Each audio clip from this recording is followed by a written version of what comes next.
Aos 35 anos, o Rio de Janeiro me ensinou que o sol de Copacabana nem sempre é para todos. Há 2 anos, meu mundo desmoronou com a perda do meu Mateus, o pai da minha Clara e do meu João. A pensão mal cobria as despesas, e o aluguel do nosso pequeno apartamento na Lapa virou uma tempestade. Neste mês, não consegui pagar. A campainha tocou naquela tarde de terça. Era ele, Dr. Augusto, o proprietário. Abri a porta com as mãos trêmulas. Ele era imponente em seu terno de linho cor de areia, um contraste brutal com meu vestido de malha de algodão desbotado.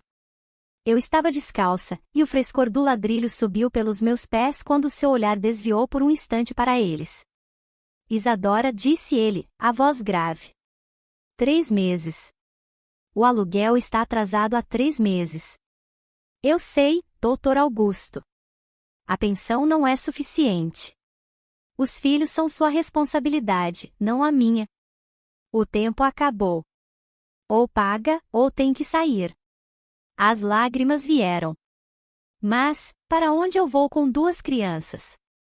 Foi então que seu olhar mudou, a dureza substituída por uma intensidade que eu não soube decifrar. Talvez ele começou, baixando a voz, possamos chegar a um acordo. Uma solução alternativa. Meu coração disparou. O significado era inconfundível. Que tipo de acordo? Ele sorriu, aproximou-se, e eu recuei até a parede. Ele apontou para o anel de ouro do meu casamento. Você é uma mulher jovem e bonita, Isadora, e eu sou um homem solitário. A vida é um negócio. Trocas. Meu rosto queimava, mas a imagem dos meus filhos me paralisou. Você tem umas mãos muito delicadas, umas mãos de artista. Dou-lhe até sexta-feira. Virou-se e se foi, deixando o cheiro da sua colônia cara no ar. Na sexta-feira à tarde, tomei minha decisão. Sim, foi um sussurro amargo. Preparei-me. Guardei a aliança. Vesti um vestido cachecol transpassado, em azul marinho, inegavelmente feminino. Calcei uns escarpins simples de bico fino na cornute, e o clique-claque firme e rítmico dos saltos era o som da minha sentença. Ele chegou pontualmente às 21 horas, com uma garrafa de vinho. Seu olhar aprovador parou nos meus sapatos. Você está muito bonita, Isadora, disse ele. A noite foi tensa. Ele se mostrou cortês, perguntando sobre meus interesses. Não era o monstro que eu esperava, mas um cavalheiro pragmático. No momento, ele estendeu a mão sobre a mesa e cobriu a minha. Sempre reparei nas suas mãos. Elas sempre pareciam pertencer a uma rainha. Seu polegar começou a acariciar o dorso da minha mão, um gesto lento e possessivo. Senti uma repulsa profunda, mas também um estranho reconforto faminto por contato. Ele se levantou, parou atrás de mim e se inclinou. Você tem cheiro de jasmim, sussurrou. Como as noites do rio. Fechei os olhos. Sua mão desceu para o meu ombro, firme, mas gentil. A tensão e uma distorcida antecipação se agitavam em mim. Ele estava transformando a transação sórdida em uma sedução calculada. A batalha na minha alma apenas começava. Capítulo 2. A moeda de troca e a magia esquecida. Despertei com a luz da alvorada se filtrando pelas frestas da persiana, desenhando listras de claridade na parede. Estava sozinha. A outra metade da cama estava fria, impecavelmente lisa, como se ninguém a tivesse ocupado. Por um instante, pensei que tudo havia sido um pesadelo febril, mas então o vi. Sobre o criado mudo, ao lado da foto de Mateus, havia um envelope branco, grosso e sem remetente. Meu coração se apertou. Não era um sonho. Dentro, encontrei o dinheiro para os 3 meses de aluguel atrasado e uma quantia adicional que me fez prender a respiração. Era o suficiente para viver sem apertos durante meio ano. O gesto me confundiu. Era a prova irrefutável da transação, o pagamento por serviços prestados, mas a generosidade do valor era desconcertante. Não era a ação de um homem que simplesmente cobra uma dívida, era outra coisa. Levantei-me e me olhei no espelho do armário. A mulher que me devolvia o olhar tinha os olhos cansados, mas não estava quebrada, estava diferente. A noite anterior não havia sido o inferno de violência e humilhação que minha mente pintara. Dr. Augusto não tinha sido um monstro, havia sido cuidadoso, paciente. Suas mãos, que eu imaginava ásperas e exigentes, tinham sido firmes, mas gentis. Suas palavras, sussurradas na escuridão, não foram de luxúria crua, mas de uma estranha admiração. Lembrei-me dos seus comentários sobre minhas mãos, do modo como seu olhar seguiu o contorno dos meus tornozelos quando eu usava os escarpins. Não me sentia suja, sentia-me decifrada. Ele havia visto minha feminilidade enterrada sob camadas de luto e preocupação, e a havia reclamado. E essa sensação, por mais perturbadora que fosse, também continha uma faísca de vida que eu não sentia há 2 longos anos. A rotina diária se impôs como uma âncora à realidade. Acordei as crianças, preparei seus cafés da manhã, e sua conversa inocente sobre a escola e os amigos foi um bálsamo e uma tortura ao mesmo tempo. Ao sair para a rua, vesti jeans largos e uma camiseta simples. Queria desaparecer, voltar a ser a sombra invisível que era antes. Mas no mercado da Lapa, sob os olhares amáveis dos comerciantes que me conheciam de toda a vida, senti-me uma impostora. Eu carregava um segredo escuro sob a pele. Passou-se 1 mês. A vida recuperou um ritmo previsível. Paguei as dívidas, comprei roupa nova para as crianças e até me permiti o luxo de levá-las ao planetário da Gávea. A ansiedade financeira se dissipou, mas foi substituída por uma tensão de outro tipo, a espera. Eu dizia a mim mesma que temia seu regresso. Repetia que tudo havia sido um ato de pura necessidade. Mas nas noites solitárias, quando a casa ficava em silêncio, eu me pegava pensando nele. Não com desejo, não exatamente, mas com uma curiosidade insidiosa. Como seria a próxima vez? A resposta chegou não com o som da campainha, mas com uma vibração silenciosa no meu bolso. Uma mensagem de um número desconhecido. Isadora, espero que esteja bem. Tenho pensado em nossa conversa e no perfume de jasmim. Estarei no Rio na próxima sexta à noite. Se precisar de algo, não hesite em me dizer. Augusto. A mensagem era tão diferente do que eu esperava. Era cortês, quase formal, mas a menção ao perfume era um lembrete íntimo e possessivo de seu poder sobre mim. A sexta-feira chegou rápido demais. Desta vez, minha preparação foi diferente. Não havia o desespero da primeira vez. Era mais calculada.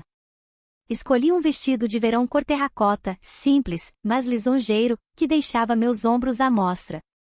Lembrei-me da sua fixação com meus pés e, em vez de escarpins, calcei sandálias de esparto, espadrilhas, com fitas que se amarravam ao redor dos tornozelos, um gesto consciente, um pequeno movimento no tabuleiro de xadrez que ele havia disposto. Sentia-me como uma atriz se preparando para um papel que não entendia completamente. Quando a campainha tocou, meu coração batia com uma mistura de pavor e uma estranha, quase elétrica, antecipação. Abri a porta.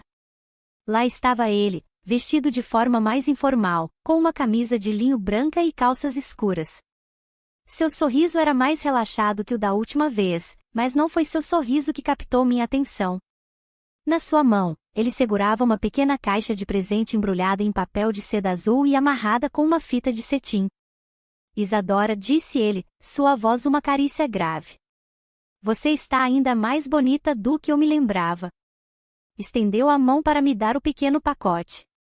Quando meus dedos roçaram os seus ao pegá-lo, uma corrente me percorreu o braço. Não foi o toque de um credor nem o de um cliente. Foi o contato de um homem com uma mulher. Levantei o olhar para seus olhos e vi neles a mesma surpresa e a mesma pergunta que certamente brilhavam nos meus. Que era isto? Em que estava se transformando o nosso sórdido acordo? O pequeno presente nas minhas mãos parecia tão pesado quanto o destino e, pela primeira vez, eu não tinha certeza se queria saber o que havia dentro. Meus dedos tremiam ligeiramente ao desembrulhar o presente. A fita de cetim se desfez com um sussurro, e o papel de seda azul estalou sob meu toque. Dentro da caixa não havia joias nem perfumes caros. Havia um caderno de desenho com capas de couro escuro e uma caixa de lápis de grafite de qualidade profissional, de diferentes durezas. Olhei para ele, confusa. Eu não desenhava há anos. Antes de casar, antes das crianças, era minha paixão, um sonho que a vida e as responsabilidades haviam sepultado sob o pó. A primeira vez que vi um par de esboços antigos na estante, disse Dr. Augusto em voz baixa, como se temesse quebrar o feitiço do momento. Eram bons. Um talento assim não deveria se desperdiçar. Levantei o olhar para ele, completamente desarmada. Não era um presente para a mulher que se deitava com ele por dinheiro. Era um presente para Isadora, para a garota que eu fui. Pela primeira vez naquela noite, eu lhe sorri, uma risada genuína, trêmula, que nasceu de um lugar profundo e esquecido da minha alma. E, naquele instante, o tabuleiro de xadrez se cambaleou. Já não estava claro quem tinha o poder. Aquela noite foi diferente. Dr. Augusto havia trazido o jantar, um prato sofisticado de um restaurante renomado na Zona Sul, e comemos na pequena mesa da sala, conversando. Mas, desta vez, as perguntas eram minhas. Perguntei sobre seu trabalho, seu dia a dia. Ele me falou de um mundo de reuniões, de cifras e de uma imensa solidão encapsulada em uma cobertura de luxo com vista para o Cristo Redentor. Descreveu uma vida de sucesso que soava terrivelmente vazia. Eu, por minha vez, falei-lhe dos meus sonhos desfeitos, do meu amor pela arte, de como sentia falta de Mateus, não apenas como marido, mas como meu melhor amigo. As linhas entre o nosso acordo e uma conexão real e humana estavam se apagando a cada palavra compartilhada. Depois de jantar, enquanto recolhíamos os pratos, ele apontou para o caderno que eu havia deixado sobre a mesa. Desenhe algo para mim, pediu, sua voz quase uma súplica. O que for. Hesitei. Fazia tanto tempo, minhas mãos pareciam desajeitadas. Mas ele insistiu com o olhar. Sentei-me, abri o caderno em uma página em branco e peguei um lápis. O toque familiar do grafite contra o papel foi como voltar para casa. Não pensei. Simplesmente deixei que minha mão se movesse. Enquanto eu desenhava, ele sentou-se na cadeira à minha frente, observando-me em silêncio. Seu olhar não era lascivo, era algo muito mais intenso, uma fascinação absoluta. Eu sentia seus olhos nas minhas mãos, no movimento dos meus dedos, na concentração do meu rosto. O ar da sala carregou-se de uma intimidade que nada tinha a ver com o sexo. Era a nudez de uma alma mostrando suas cicatrizes e seus talentos ocultos. Terminei um pequeno esboço do velho lampião do pátio interno, tal como se via da janela, o calor do rio criando sombras dramáticas. Mostrei-lhe, nervosa. Ele pegou o caderno com um cuidado reverencial. Eu sabia que você era uma artista, sussurrou, passando o polegar pela borda do papel, com cuidado para não tocar no desenho. Você tem magia nas mãos, Isadora. Mais tarde, na penumbra do meu quarto, essa magia se transformou. Nossa união já não parecia uma obrigação. Foi uma consequência da intimidade que havíamos construído. Foi lento, terno e cheio de uma emoção que me assustava. Quando seus lábios buscaram os meus, não me afastei. Foi um beijo de igual para igual, um beijo que mudou tudo. Ele se foi antes do amanhecer. Enquanto se vestia em silêncio, seu telefone pousado na cômoda vibrou. A reação dele foi instantânea. Seu rosto endureceu, e a calidez dos seus olhos foi substituída por um frio glacial. Agora não posso falar, disse ele, em voz baixa, mas cortante, ao telefone. Eu te ligo mais tarde. Essa chamada foi um golpe de realidade, um lembrete de que ele pertencia a outro mundo, um do qual eu não fazia parte. A distância, o tom autoritário e a necessidade de discrição eram o suficiente para me trazer de volta ao chão, ao meu pequeno apartamento na Lapa. As semanas seguintes foram um renascimento. Com o dinheiro que ele me havia dado, não só vivia sem dívidas, mas comecei a investir em mim. Comprei telas, tintas acrílicas, pastéis. O pequeno apartamento da Lapa se encheu de vida e cor. Eu desenhava e pintava durante horas enquanto as crianças estavam na escola. Sentia-me viva, sentia-me eu mesma de novo. Um dia, decidi ir a uma loja de belas artes no centro do Rio para comprar uns pigmentos especiais. Estava feliz, cantarolando uma canção enquanto esperava para pagar. Meus olhos caíram sobre um jornal local que alguém havia deixado no balcão. Era a sessão de sociedade, e então eu o vi. Era uma foto de Dr. Augusto, sorrindo em uma gala beneficente, vestindo um smoking que lhe caía como uma luva. E de braço dado, ele levava uma mulher espetacular, alta, loira, vestida com um elegante traje de noite de seda verde esmeralda, que contrastava com sua pele bronzeada. Ela usava joias discretas, mas de um valor que eu não podia sequer imaginar. O subtítulo roubou o ar dos meus pulmões. O empresário Dr. Augusto Ribeiro e sua noiva, a advogada Helena Bittencourt, na gala anual do Hospital da Lagoa. Noiva. A palavra me atingiu como um soco no estômago. A cor, a música, a felicidade que eu sentira momentos antes, tudo se desvaneceu, absorvido por um buraco negro de incredulidade e dor.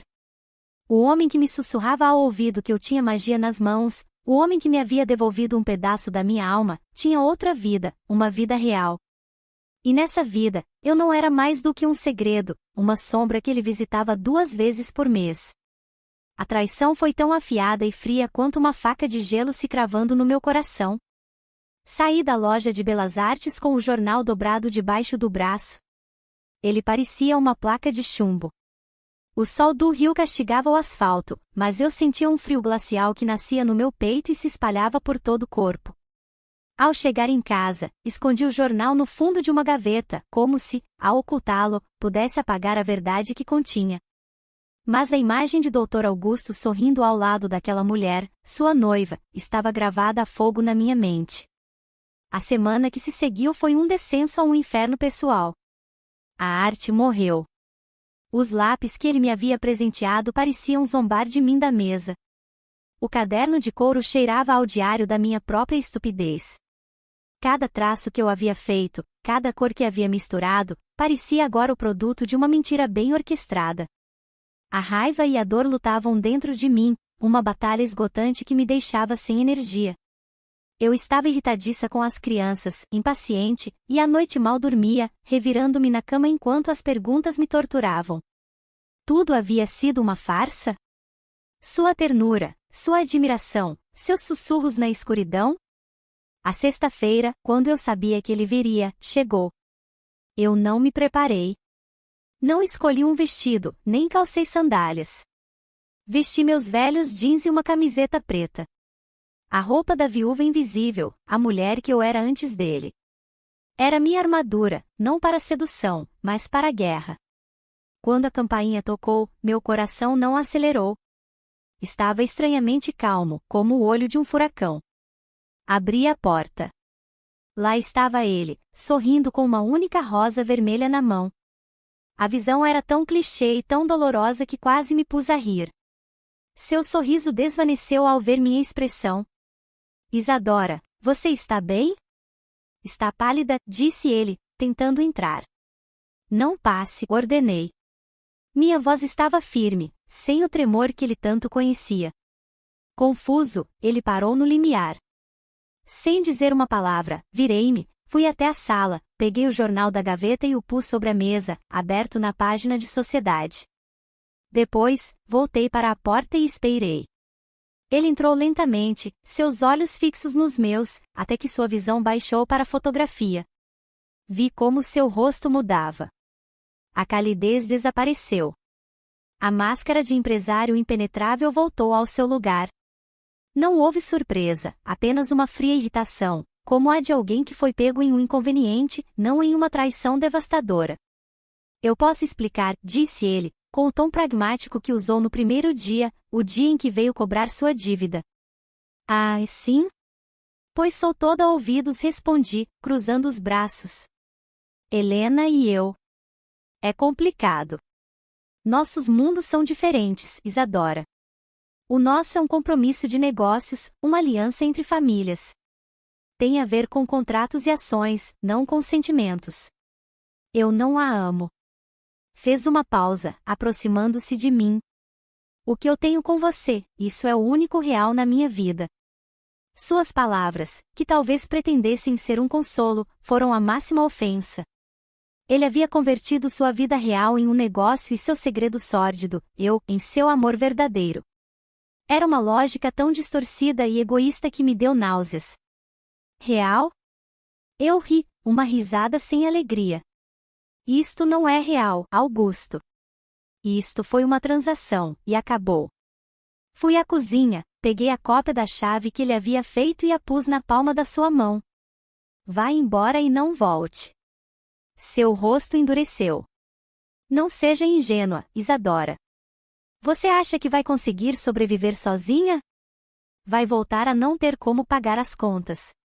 Eu estou lhe oferecendo uma vida estável.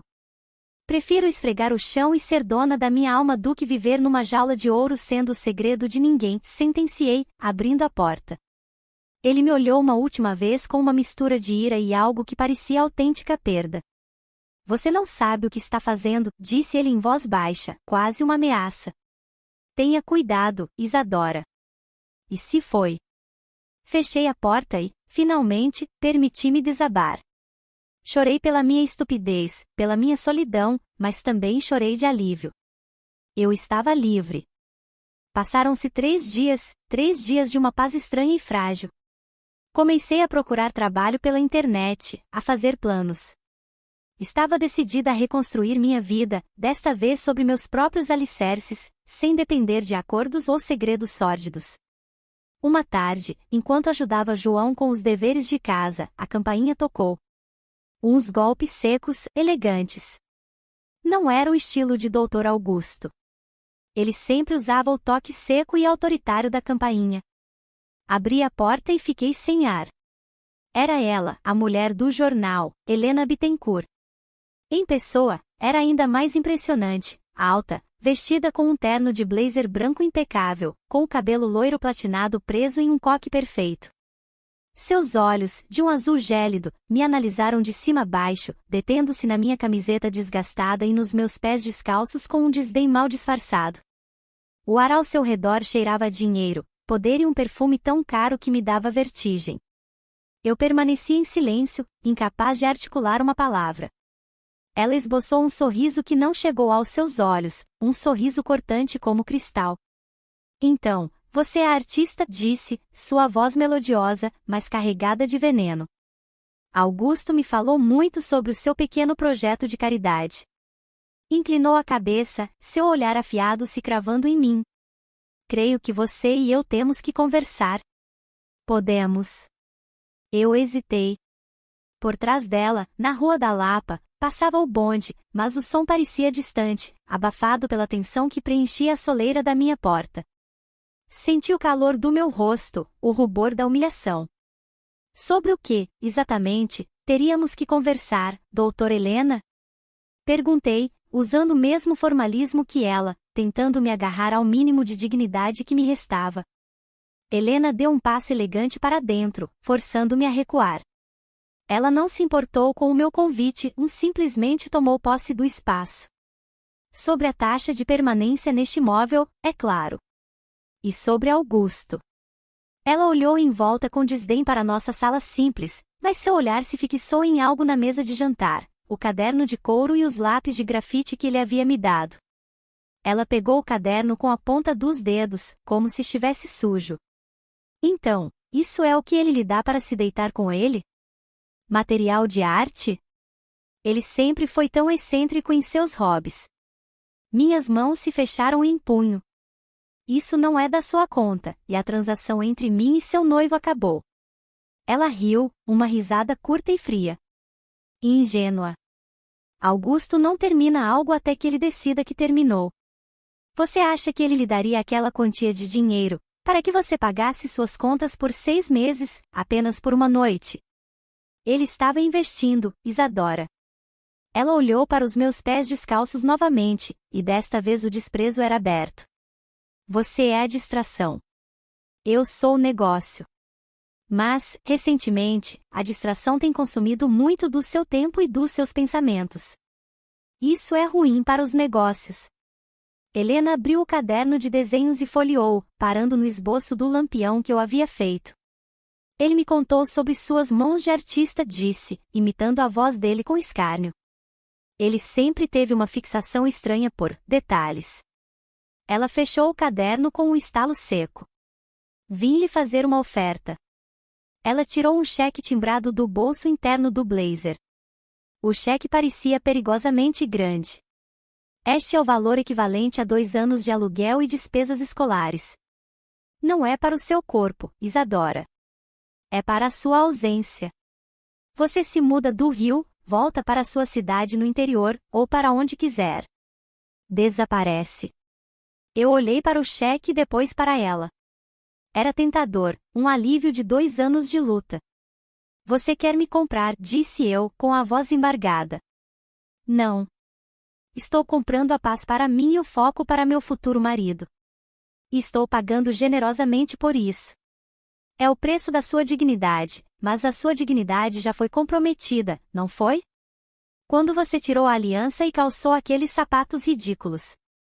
A última frase me atingiu com força. O que ele tinha contado a ela?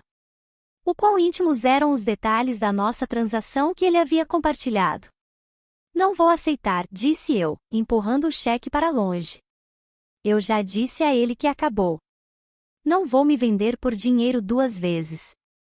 O sorriso de Helena desapareceu completamente. Seus olhos gélidos se estreitaram. Você acha que está em posição de negociar? Você não entendeu o jogo, Isadora. O que está em cima da mesa não é o seu apartamento. É a sua licença para ter paz. Ela olhou ao redor, e seu olhar parou nas crianças, que saíam do quarto, assustadas com o tom da conversa. São crianças adoráveis. Pena que o bairro não seja seguro. Sabe, a Lapa é um lugar cheio de acidentes. E Augusto tem muitos contatos na cidade. É surpreendente o quão rápido um despejo pode se tornar uma tragédia familiar se alguém estiver determinado a isso. Pense neles, Isadora. Não no seu orgulho de artista falida. O silêncio que se seguiu foi mais alto que qualquer grito. A ameaça, embora velada, era inconfundível. Ela não estava apenas comprando minha ausência, estava me intimidando a sair. Helena depositou o cheque na mesa, sobre o caderno de desenhos, e caminhou até a porta. Você tem até o final da semana. Considere isto seu último pagamento. E Isadora. Ela se virou, a mão na maçaneta. Da próxima vez que Augusto for ao Rio, espere que ele lhe traga joias, não material de escola. Você não está mais no jardim de infância. Mantenha os seus pés no chão ou no cheque. Fechou a porta atrás de si com um clique frio e definitivo. Desabei na cadeira, encarando o cheque. A liberdade que eu havia sentido 3 dias antes evaporou. Eu estava presa. Não mais pelo desejo, nem pela dívida, mas pelo medo. E havia uma última e dolorosa ironia. O desdém de Helena sobre meu corpo e minha feminilidade doeu muito menos do que o fato de que Augusto havia compartilhado os detalhes íntimos dos nossos encontros com ela. O jogo estava longe de terminar, e eu mal havia entendido as regras.